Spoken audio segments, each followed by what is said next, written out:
Ladies and gentlemen, this RedGamingTech.com video we're going to be analysing the Killzone Shadow Fall demo, and we're going to be using a recently released PDF known as Killzone Shadow Fall Demos Post-Mortem to do so.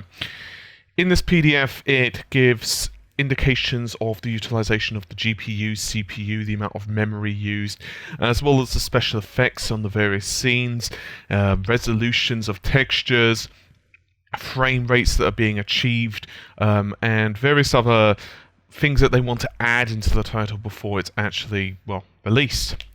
So I think the best thing we can do is very, very briefly go over the specifications of the PlayStation 4, just so everyone's up to the same scratch, or should I say on the same page. Then we're going to go into what they are targeting, in other words, what they want to achieve with the demo in terms of the resolution and so forth. And then we'll start analysing things in depth. Okay, seems fair? Now, obviously the PlayStation 4 has 8 cores, utilising the AMD Jaguar. We believe that's running at 1.6 GHz. Each core is a single thread and has 18 GCN cores from the 7000 series Radeon, and that is running at 800 MHz.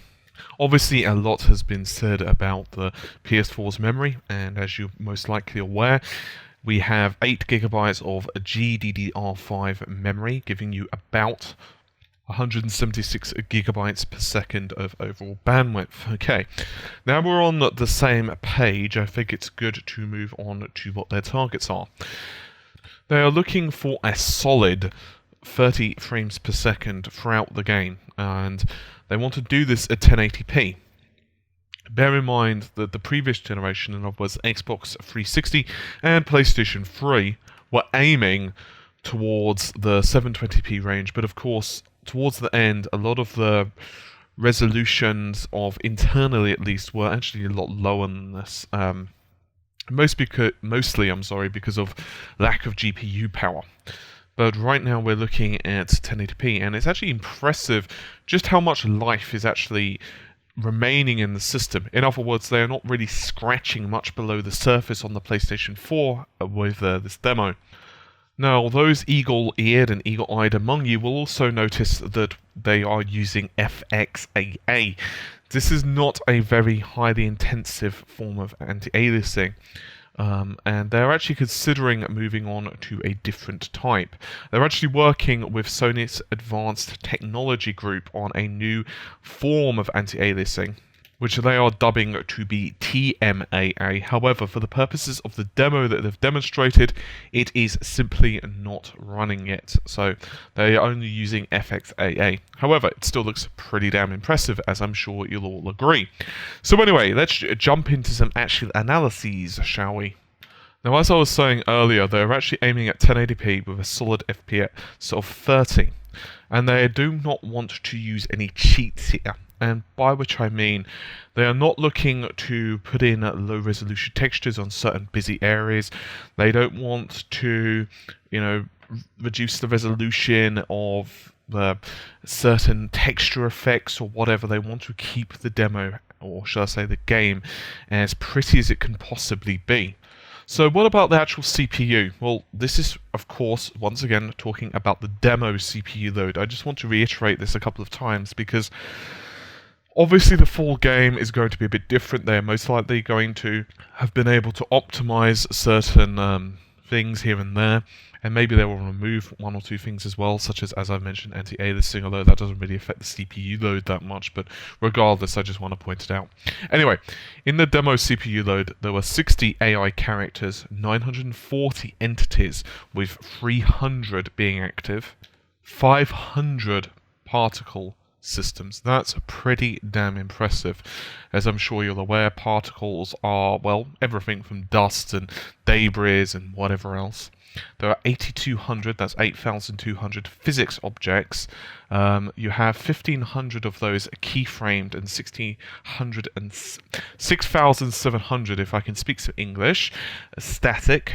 We have 120 sound voices, 110 raycasts, and finally 1,000 jobs per frame. Now, speaking of CPU, there's something that's really interesting. They've actually given images and slides which show the utilization of the CPU. By the way, guys, just because I would go absolutely nuts trying to sync all of this stuff in with my voice, I would literally be here until Christmas, and by which time the PlayStation 4 will be upon us. I'm going to do an article instead, so if you're actually interested in seeing the images and everything else, I suggest you simply click on the article and you'll be able to see what you want, and you can just peruse them at your leisure. Anyway, as I was saying, during the actual CPU applications of the game, it's very interesting because they are talking about going very wide. They want to spread the jobs, in other words, the CPU tasks across all of the cores. However, in the actual images they're showing during the slides, this doesn't seem to be the case. And throughout all of the various slides, there are only 5 worker threads that I can see. And there's also one other thread, and this one is what is known as an orchestrator, and I will go into those in just a moment. So, if you add 1 plus 5, we're going to do some high-level maths here. 1 plus 5 is 6. There's 8 cores, so, okay, 8 minus 6, that's 2 remaining. So, what's happening there? Well, that's a bit tricky. Right now, we simply don't know. It's possible that they simply didn't need them, although they are talking about going over all CPU cores. It's possible that they wanted to leave some in reserve, because right now, just how much CPU power... And back. Why do I always fail to bloody well mute my phone? That is what I wish to know. Anyway, as I was saying, it appears that right now it's possible that they are simply giving Sony some wiggle room on the OS side of things, because we don't really know how much the operating system is going to utilize in terms of, well, the cores. In other words, the CPU utilization. It's also possible that, as I've said, they simply don't need it. Or it's possible that the analyses simply don't show that in the screenshots, or it could be something else that's going on. Right now, we simply don't know. As I've said, all I can go is tell you guys what's happening via the images that I can see. Actually, there's another little point I wanted to make before I forget. For some reason, unbeknownst to me, they have actually removed this PDF presentation from their website. They've actually got the link there, but the presentation itself is AWOL. I don't know why. I don't know if they've decided, okay, maybe we shouldn't show this stuff, or whether they're moving servers or doing something, internally, and they just, oops, we forgot to update the link, or something different. Fortunately, I had already gotten a copy because someone on Facebook had linked it to me a while ago, and I saved it. But if not, I would have been pretty SOL. I'm sure there's probably other versions of it floating around somewhere or another, but still. Anyway, continuing. So there are a few optimizations in, but not that many. It's interesting because they do specifically mention, and I use this as a quote, we gained approximately 50% of the CPU back by fixing high-level code.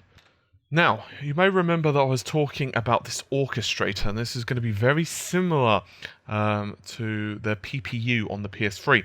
Indeed, they've basically used a lot of this stuff from the PlayStation 3 and simply adapted it, switched it round, made it work a lot better for the AMD setup that they're currently using, of course, with the PS4.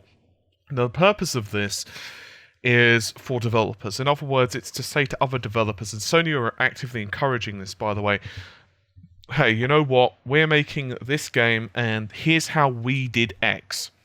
So in other words, you're almost giving breadcrumbs to future developers, and it's just handy. Also, a small aside, they've actually stated in the PDF that Killzone is one of the titles that they are working on. They have alluded to another title, however they have given no details other than the fact it is a new IP, intellectual property. So, what the hell is an orchestrator? What is it? It's actually fairly simple. It basically tells the other threads what they have to do. It schedules the tasks, which are then parallelized over all the other cores. In other words, it says, okay, you go there, you go there, you go there. Okay, you've finished your job. Okay, well, then, you know, Bill, you go over there. It's a fairly decent method, and the idea behind it was actually used in many of the current generation. That would be, of course, Xbox 360 and the PlayStation 3's, well, programming techniques. However, for Killzone Shadow Fall, Guerilla, have actually improved this somewhat. They've managed to go from 80% of the rendering code to a more impressive 90%. Not that 80% is bad, by the way. And a rather huge jump when it comes to game logic. That's gone up to 80%. And the actual AI code on the PS3 had about 20% of it. And now it's gone up to 80%. 80%. That's huge, is basically what it comes down to. Now, they were also alluding to the PS4's Thread Scheduler. They stated, and these are exact quotes, by the way, a lot of our SPU code, off quote for a second, SPUs, of course, were the little mini processors, of course, on the PS3's cell. I'm sure you guys know what how the PS3 cell works if you're a regular viewer. If not, I have videos on that and you can check those out, which will give you a lot more detail than I ever could in this video because it would be quite a lengthy subject. Anyway, moving back on, a lot of our code, SPU code, used spin locks. Spin locking is not nice for any multi-core system. Just plain nice, system mutexes are very fast. By the way, I'm going to give a very, very brief analysis of explanation of what spin locking is, because I'll be here for quite a while explaining that as well. But basically, it's a computer science term, and it is pretty much a version of mutual exclusion. And this is basically a requirement to ensure that the two processes, or shall I say no two processes, or threads in which case, are in what is known as a critical section at the same time. Now, spin locking, all it does is basically, while it's trying to acquire that, it's basically in a loop. In other words, it says, are you ready yet? No. Are you ready yet? No. Kind of think of it as Bart Simpson when he's really trying to piss off Homer with the are we there yet thing. He just keeps checking and checking. Oh, okay, finally I can go. It's pretty simple. Once again, that's not exactly 100% accurate, but I think for the purpose of this video, it will do for a brief illustration.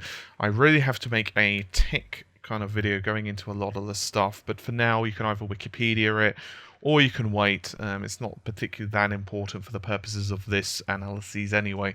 Now, on to memory. Memory utilization on the Killzone demo is, well, very impressively strange. I was actually astonished by the amount of video memory.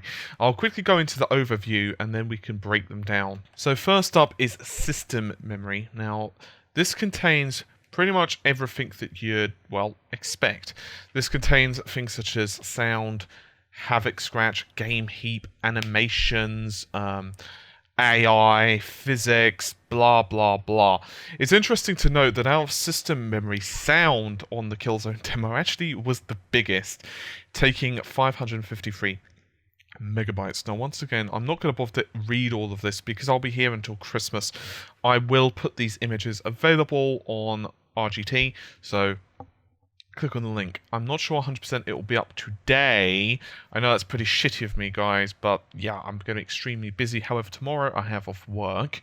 So what you can do is you can check back either today or you can go to Red Gaming Tech tomorrow and it will be on the front page. It's completely up to you. I'll also paste it on Facebook. That's Red Gaming Tech. Okay. Go to facebook.com/redgamingtech. You could tell I'm tired. I'm really, really sorry. Anyway, as I was saying, sound takes the biggest, with Havoc Scratch being second at 350 megs. So there's quite a disparity there, about 200 megabytes, give or take. Now, there's also shared memory. This is display lists, GPU scratch, streaming pool, a few other bits. That's only 128 MB, which is a small slice of the pie, really. But video memory, my goodness, I'm just going to read a couple of them out, just because I'm a nice person. Non-streaming textures, that's fairly self-explanatory. In other words, textures that are not streaming off the disk or from a hard disk or whatever.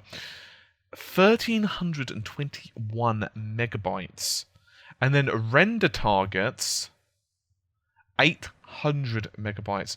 The streaming pool, by the way, has 1.6 gigabytes of streaming pool data. However, in actual video memory, it's taking up about 572.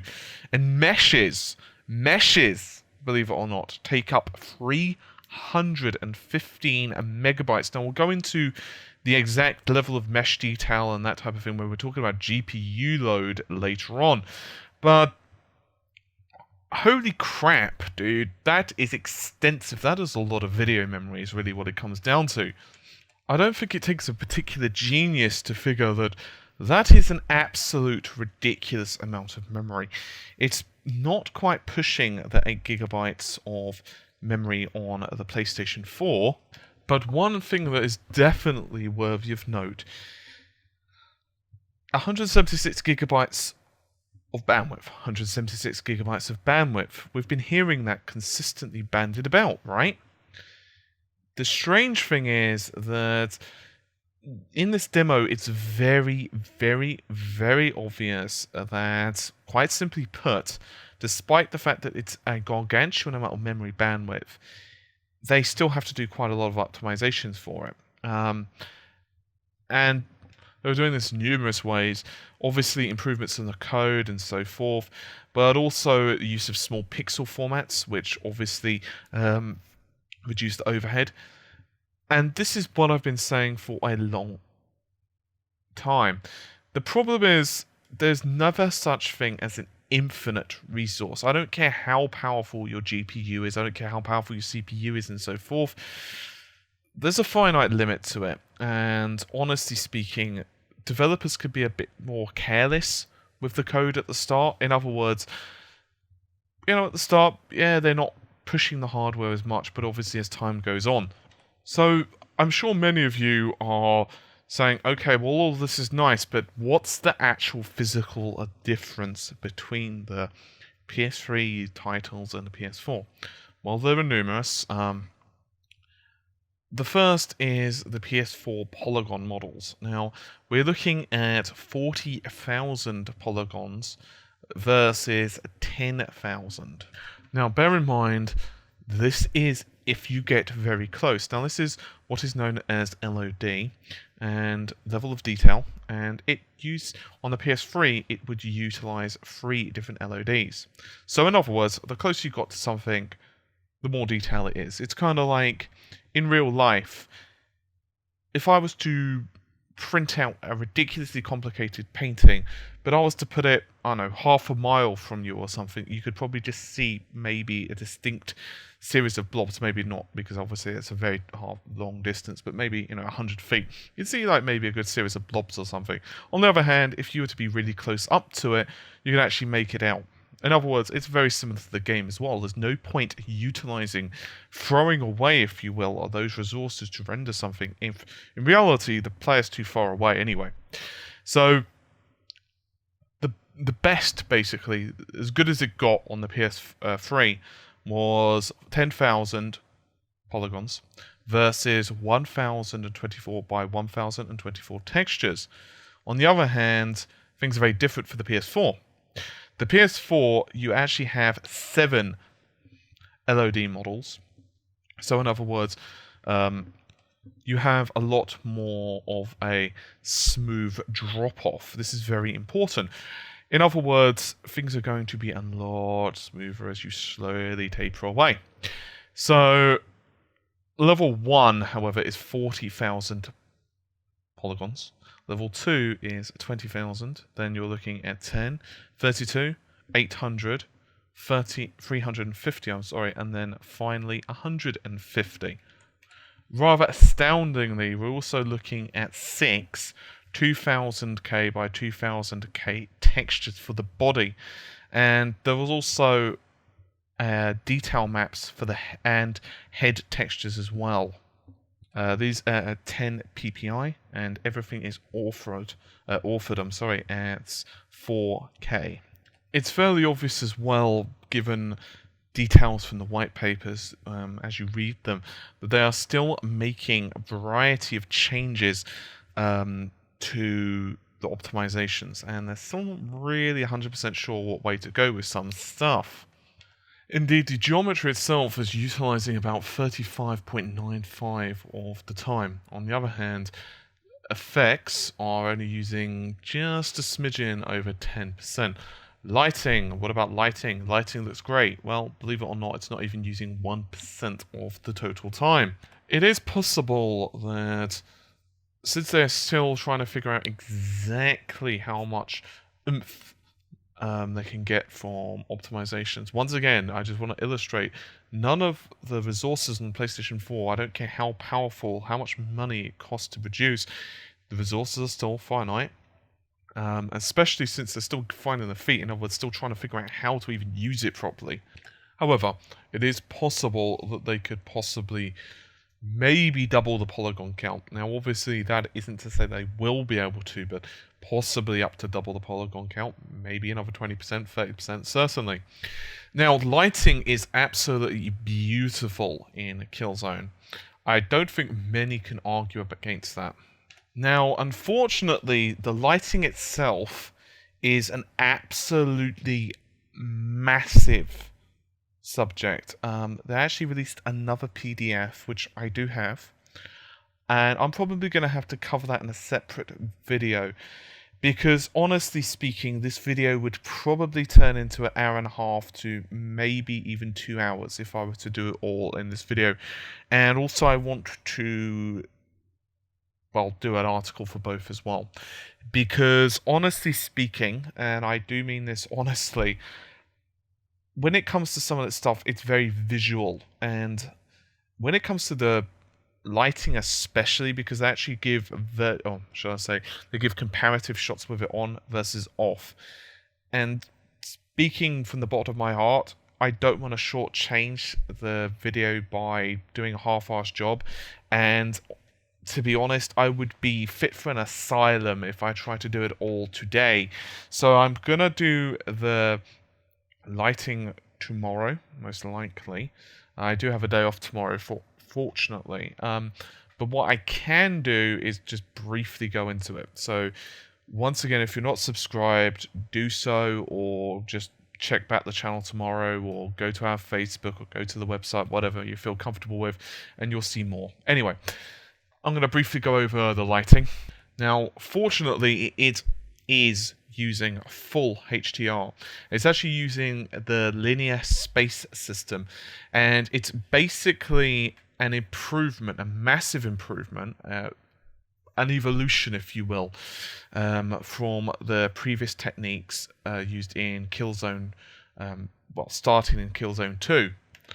Now, it's also very similar to the Fox engine. Now, this, of course, is from Kojima himself, Hideo Kojima, and also Unreal 4. The purpose here is to actually have physical, and of course I use quotation marks there, based lighting. So what's the actual difference? Well, previously, if you were trying to light an object, and by the way, an object can be anything. It could be anything from a spotlight to muzzle flare of a weapon, all the way down to a pot plant that's being, caught in the rays of the sun. You would basically select the lighting for that particular object. In other words, I won't want to use the word baked in, but it certainly was part and parcel of it.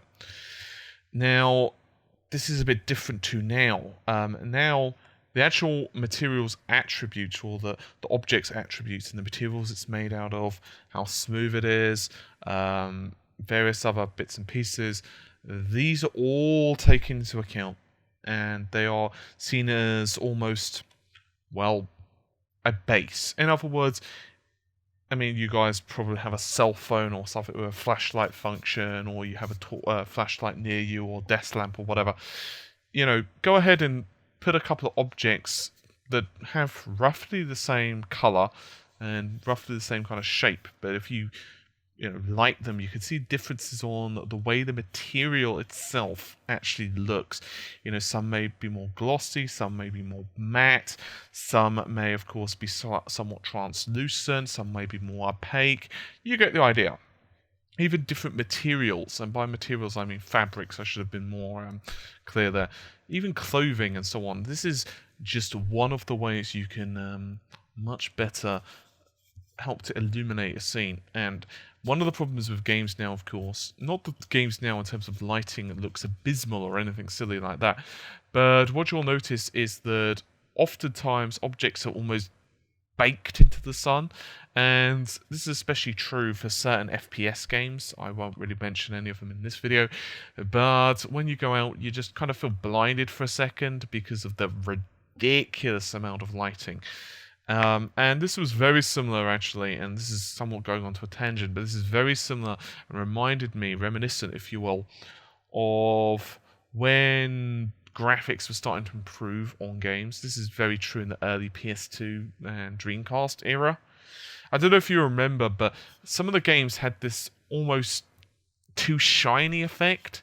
The graphics are good, and, well, for the time, but everything looked clean. It looked like it had, been in a white room or something rather than actually reality. And you'd actually get situations where even outside it felt like very clinical. Anyway, obviously they're starting to improve this now.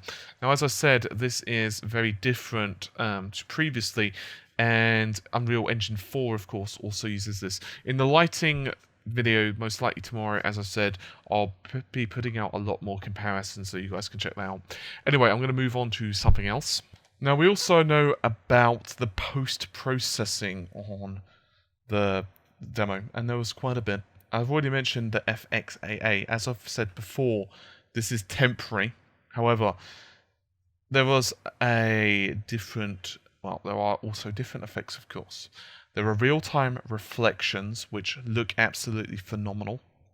There is depth-based and color-based cube color correction, exposure control, ambient occlusion, bloom and scream-spaced God ray effects,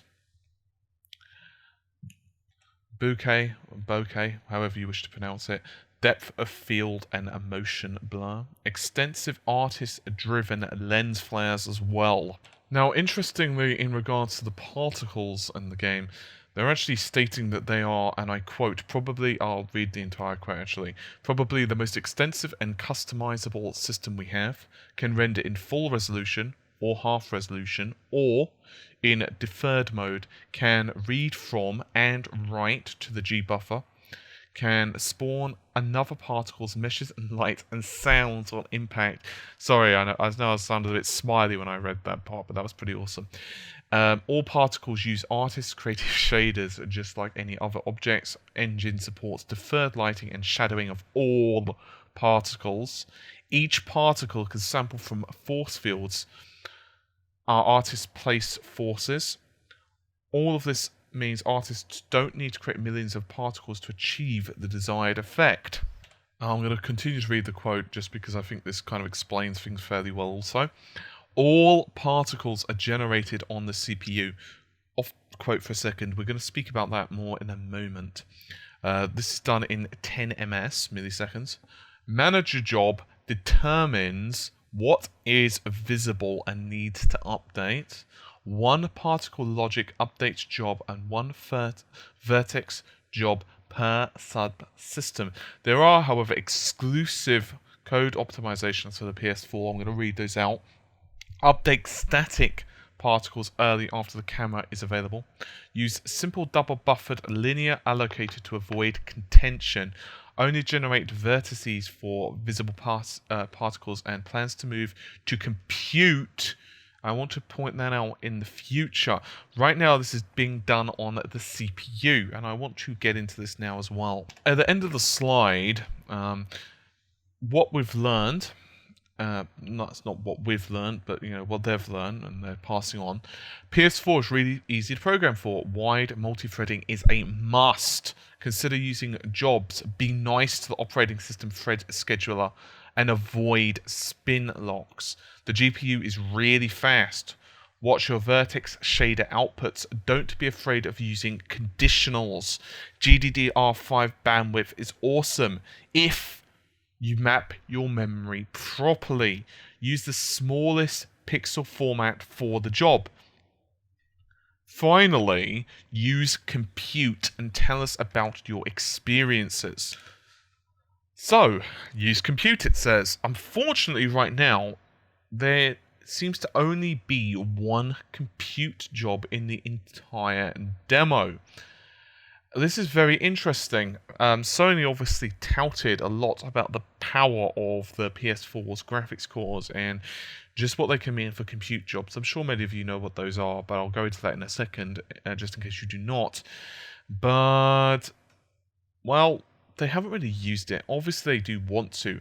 However, right now they're not, and well, they are using it, but only for one thing, and that is for memory defragmentation. It's very strange. If I had to guess, it would simply be that they are not used to it yet. I don't think it's a silly thing like, it's not easy to use. I don't think it's a silly thing like it's not powerful. I don't think it's something like Sony have championed it too much, but it actually sucks. Or anything silly like that. I think it's just a simple case of they are trying to get used to the bloody system the best they can. And honestly speaking, when you're developing any project, there are limits. I don't care how many people you've got working your team. There are limits on what you can work on. Right now, they're making do with the CPU. But this all points out just how much is actually left in the system to learn. It's a huge learning curve right now. This game is effectively them just saying, okay, we are now understanding the system to its very basic degree. There is not them comfortable yet with the hardware, and you can tell by the verbiage that they consistently used throughout the presentation. These people are, well, happy with the system, but they're still tentative exactly what works best for them. However, they are extremely excited about it. Now let's talk briefly about volumetrics. You see how this video is getting extensively lengthy already, and there's still quite a bit I have to cover in this slide. It's possible I might have to revisit some of this later. But anyway, volumetrics are very important part of the Killzone look. This is according to the... Wait a minute, let's actually define what volume rendering is, just in case you guys are not familiar with it. I'm sure some of you are, but it's very basically a number of... It's basically a 2D projection of a 3D data set. In the case of Killzone, however, each of their light types support volumetrics and implemented as straightforward ray marching. Rendered in quarter resolution during the lighting phase, we wanted something fancier and faster, but were pleasantly surprised with the PS4 performance. Finally, we're going to briefly touch on Vertex Shaders. The demo used a total of 874 shaders, 3 to 4 input low LOD shaders, 4 inputs were high level shaders. Skinning adds 2 to 4 attributes: error, metric based vertex compression, float, int 16, half float, and 10 x, x10, y10, z 10w2. I'm going to read this part out as an exact quote. We generate too many outputs. Shadow shaders should have 1. Most shaders should have 4 to 5. 71% of shaders have 6 plus. 26% of shaders use GPU skinning. 256 plus instructions. Pose stored in data buffers. Interesting to note, however, Shader Compiler is still improving and recently added instruction modifiers. This is the really impressive thing, however. Hand-tuned shaders can be 3 times smaller. They do have some render targets as well. G buffer with 5 MRTs plus 32-bit bit depth. MRTs, by the way, stand for multiple render targets. They also, of course, went 1080p, RGBA 16F, no MSAA at the moment, 2 times 8-bit back buffers, 4 times 2048 by 2048 by 32-bit shadow maps. We don't use HIZ, that is HIZ, to avoid decompression before reads. A lot of low resolution buffers for processing effects. Most of the buffers are overlapping in memory. We still need to optimize the layout and format. So finally, what can we take away from this? Well, a couple of things. First of all, the team are extraordinarily happy with the PlayStation 4. As a general rule, they don't really seem to have many complaints. They are still trying to find their feet, as I've said. And another point is that right now, shader optimization seem to be the best way to get the most out of the GPU. However, and you knew there was going to be that word, that's now. By which I mean, obviously, as the development cycles mature, as engines mature, and are definitely more PS4 friendly, as well as, of course, Sony, because obviously they're not even 100% finished with the PS4's development yet. Obviously, they're probably still working on some software bugs and various other bits and pieces. And of course, the game's not finished. All in all, Killzone Shadow Fall is very, very impressive, but still a work in progress. It is not finished. The same, of course, can be said for Unreal 4 games and so forth as well. It is very much a case of going wide. They do need to make sure that your system is as parallel as possible. Job-based is what they are going with. They find it works best for them. Whether that's going to be the same in 3 years' time, it's unknown. As for the memory, 4.6 gigabytes. That's all I have to say. Under 5 gigs of RAM, and there is still more to go. Obviously, we're not exactly sure just how much of a overhead the operating system is going to use, but even if you say it's 2 gigs, it's still not bad. They've still got 1.5 to play with, and that's not 100% optimized either. If, however, they can get down to about 7, that means they have a lot of memory left to play with. Overall, I'm extremely impressed with the work that Guerilla are doing. So anyway, I think that just about does it for this particular video. Once again, just to reiterate, I haven't really spoken too much about lighting because it's a huge presentation on its own. I'm not 100% certain I'll be able to get the article up today. It's most likely going to be tomorrow. However, I'd encourage you actively to read it because I will be doing all the comparative images in there. Once again, to find that, go to redgamingtech.com or... Oh, by the way, that's tomorrow as of the 19th of May, so most likely by the 20th, this is UK time, of course, it will be up and running. So you guys can check that out. It'll be a fairly lengthy, possibly even a 2 or 3 page article. What else was I going to say? The lighting one shall also be up tomorrow. Oh my goodness, I just realized as well, the new Xbox is going to be unveiled on Tuesday. I'm going to be a very busy man over the next few days, and I love it. Anyway, hopefully you've enjoyed the video. I know it's been a fairly lengthy and not too rambly one, actually.